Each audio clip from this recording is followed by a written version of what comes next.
তার তো এমনি চিনি, বাচ্চা মানুষ, কিন্তু এমনি ছিল না। মানে টিকটকে বা এই টিকটকে ফেসবুকে দেই নাই। টিকটকে এই ছেলে ভাইরাল।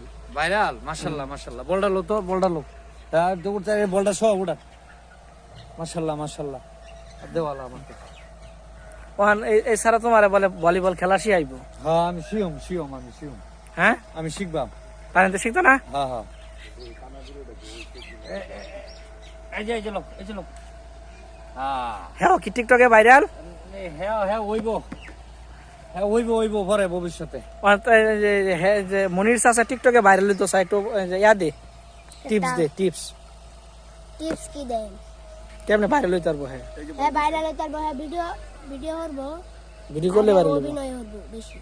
অভিনয় একটু করে দে আসান, কেমনে অভিনয় করবো? হ্যাঁ আমি তো অভিনয় করতাম ও মানে এন তুই তো টিকটক ছাড়া অভিনয় করতে পারস না? না। হ্যাঁ না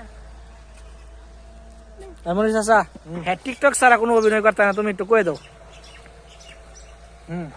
ওই যে রাহেল চাচা আছে, কবির মাস্টার আছে, তাদের কাছ থেকে বুঝবা, জানবা, লেখাপড়া করবা, তাইলে টিকটক করতে পারবা। ঠিক আছে? ঠিক আছে। তাদের আরে কাছ এই থেকে বিজাইতাম জ্ঞান না। বুদ্ধি লইবা, ঠিক আছে? গাড়ি আইতাছে। এটাই